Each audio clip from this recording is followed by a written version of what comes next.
I remember the heat most of all. Not the smoke, though that was everywhere.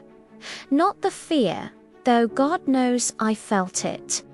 The heat, it was like standing inside the sun, and I remember his eyes, Derek's eyes, looking at me through the flames, and then looking away.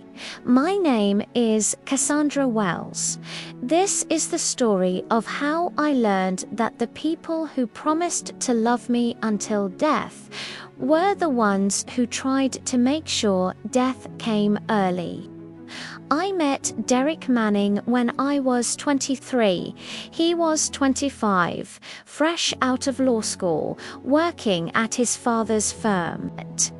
He brought me flowers on the second date. He remembered my coffee order. He told me he wanted to spend forever with me, and like an idiot, I believed him. The only shadow was his mother, Patricia.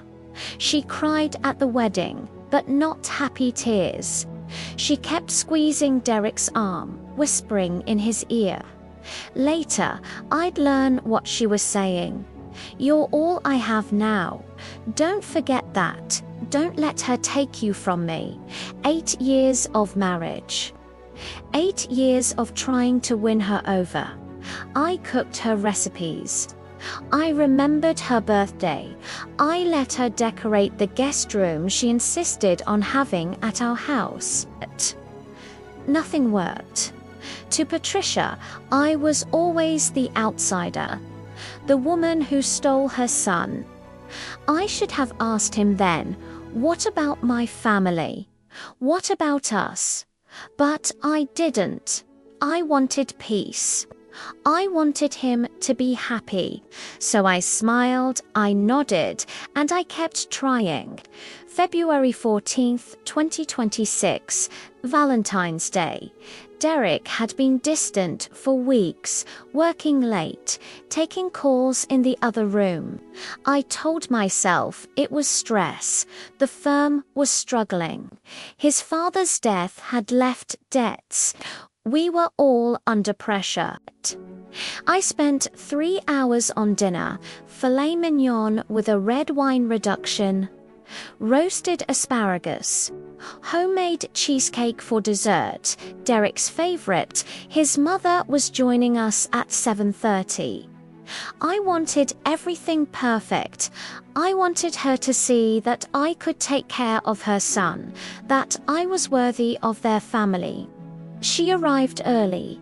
Patricia never arrived early. She stood on my doorstep holding a bottle of wine, smiling wider than I'd ever seen. I didn't notice her looking. I didn't notice anything. I was too busy checking the meat, stirring the sauce, making sure everything was just right. Later, the investigators would ask if I saw her touch anything. I said no. I was wrong. I just didn't know it yet. Dinner was nice. Actually nice. Patricia complimented the steak. She asked about my job. She even laughed at one of Derek's terrible jokes. For the first time in 8 years, I thought, maybe we're finally going to be a real family. He was gone maybe 2 minutes. When he came back, his face was pale. I should have seen it. The look they exchanged, the way Derek couldn't meet my eyes. But I was clearing plates, thinking about cheesecake, thinking about how maybe, finally, I'd been accepted. The first sign was the smell. Not smoke exactly. More like burning plastic. I opened the oven, thinking I'd dropped something. Nothing. Then I looked up. The wall behind me was on fire. Not slowly, not gradually. It was like someone had poured gasoline on it and lit a match. Later, I'd learn someone had. I ran to the dining room. Derek was already pulling Patricia from her chair. She was screaming not in pain, but in fear. Performance fear. I didn't know that then. He looked at me for 1 second, maybe less. Our eyes met, and in that second I saw something I'd never seen before. Nothing, absolute nothing. Like I was a stranger, like I was furniture.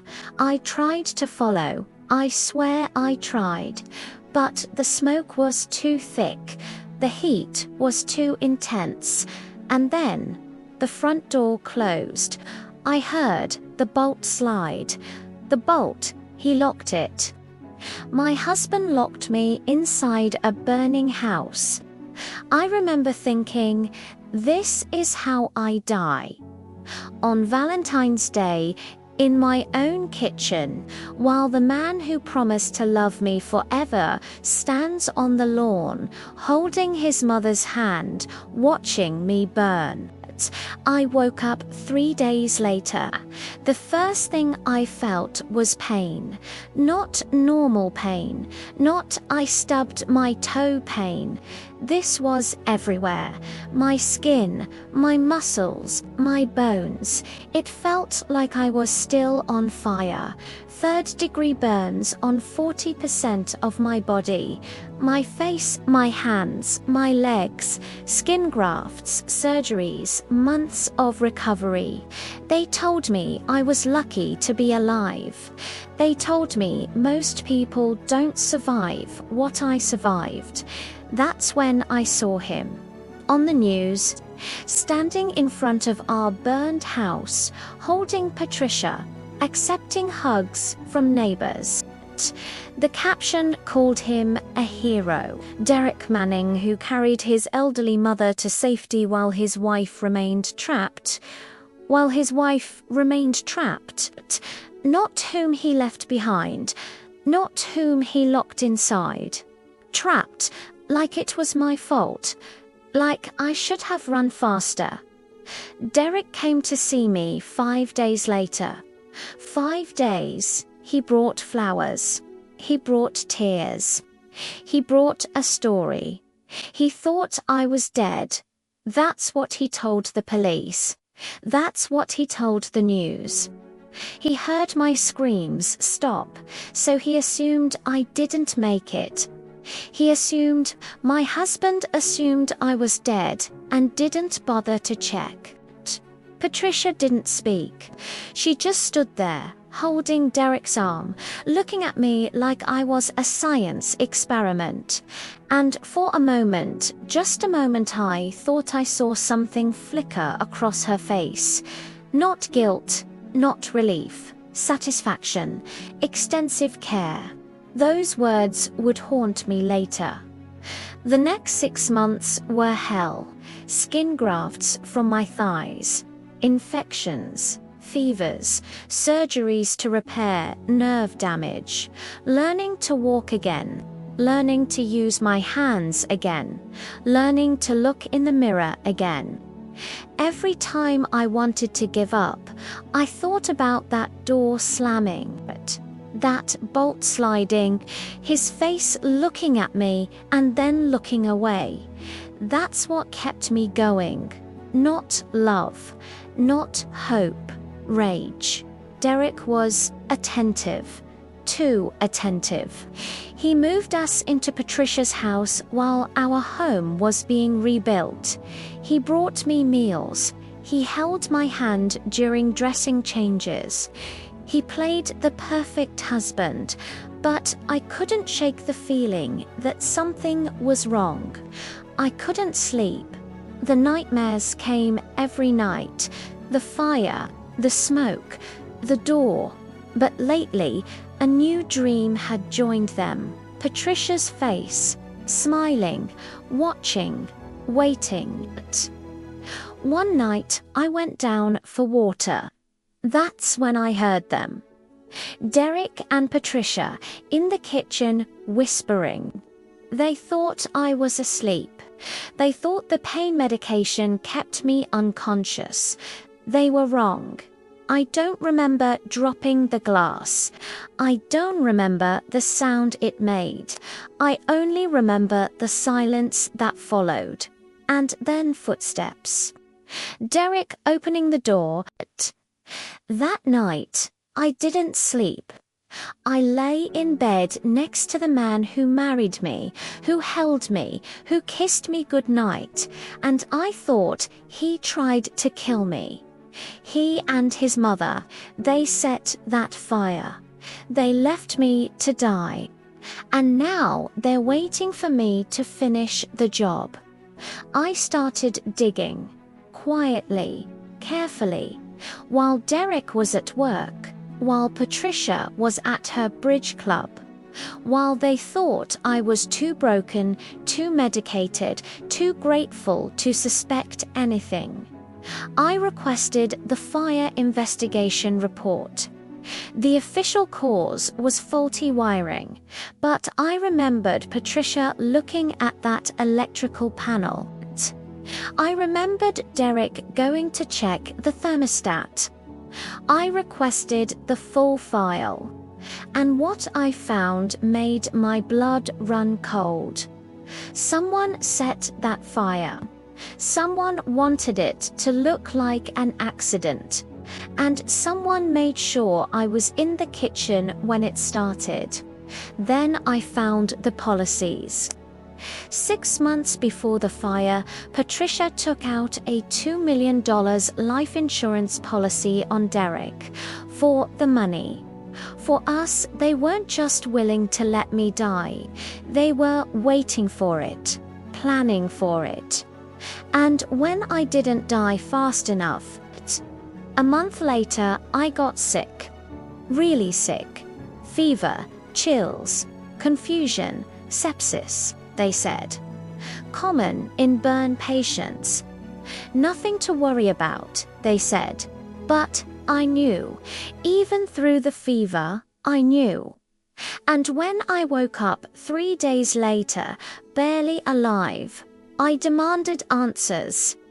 Rosa was a former detective. She'd seen everything. But even she looked shaken. We spent 6 months gathering evidence. 6 months of me pretending to be the grateful, recovering wife. 6 months of recording every conversation, saving every text, documenting every suspicious move. What's best for everyone? She meant what's best for them. What's easiest for them. What gets them their money faster. Rosa found a nurse who remembered Patricia's late-night visit. A nurse who thought it was strange but didn't want to cause trouble. A nurse who was willing to testify Thanksgiving, 2 years after the fire. Patricia's annual family gathering. Everyone would be there. Her sister Margaret, her brother-in-law Richard, the cousins who stood to inherit, Derek's law partners, the family priest.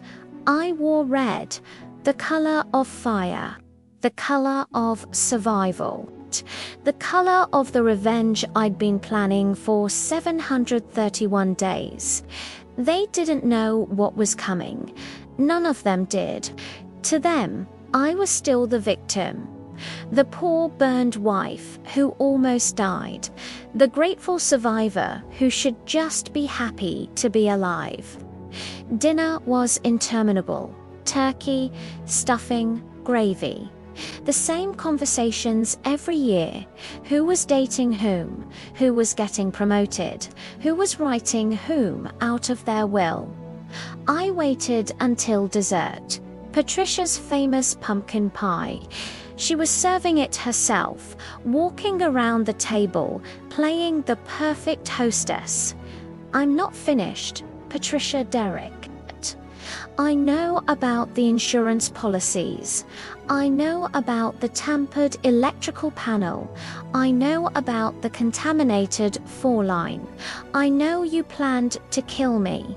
I know you've been waiting 2 years for me to die so you could collect $500,000. And I know that Derek, my husband, stood by and let it happen. Detective Martinez from the arson unit. He'd reopened the case based on my evidence. And behind him, a reporter from the local news. I wanted this recorded. I wanted everyone to see. Those were her last words to her son. Not "I love you," not "I'm sorry." Blame. Even at the end, blame. The trial lasted 3 weeks. The evidence was overwhelming. The recordings, the bank records, the hospital security footage, the nurse who testified about Patricia's 2 a.m. visit on December 10, 2026. The jury returned. They'd been deliberating for 6 hours. I didn't cheer, I didn't cry, I just watched.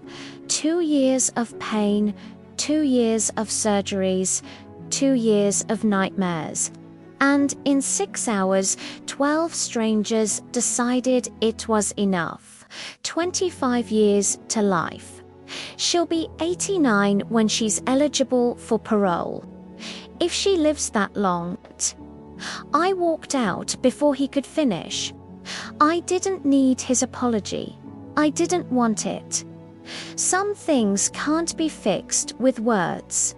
The media called me a hero, a survivor, an inspiration. I didn't feel like any of those things. I felt tired. I felt empty. I felt free. I moved to a new city, a new state. I changed my phone number. I changed my name. Cassandra Wells died in that fire. The woman who walked out of the courtroom. She needed a new identity. Derek writes me every month, begging for forgiveness, begging me to visit, begging me to understand that his mother manipulated him, controlled him, threatened to cut him off. I burn them, every single one. Not with anger anymore, just ritual closure. Fire took everything from me. Now fire gives something back. I started a foundation for burn survivors. Women and men who've been through what I went through, not just the physical recovery, but the emotional, the nightmares. The moments when you look in the mirror and don't recognize yourself. They tell me their stories, betrayals, accidents, attacks, and I tell them mine. Not for sympathy, for proof. Proof that you can survive. Proof that you can rebuild. Proof that the people who tried to destroy you don't get to write your ending. But another woman was born. A woman who trusts her instincts. A woman who knows her worth. A woman who will never ever let anyone lock her in and walk away. Sometimes I look at old photos. The woman in that wedding dress. So young, so hopeful, so sure that love conquers all. I don't miss her exactly, but I mourn her. The way you mourn anyone who died too young. She deserved better. She deserved a husband who loved her. A mother-in-law who welcomed her. A life that didn't end in flames. Instead, she got me. A woman with scars on her face and steel in her spine. A woman who burns letters instead of reading them. A woman who speaks at conferences instead of hiding at home. I survived a fire. I survived 2 murder attempts. I survived the betrayal of everyone I trusted, and I'm still here, still standing, still living. Derek and Patricia are in prison. They'll be there for a long time. I don't think about them much anymore. They're not the story. I am. My name is Cassandra. Not Wells anymore. I chose a new name, a new identity, a new life, and every Valentine's Day I throw a party. Not to celebrate what happened, but to celebrate what came after.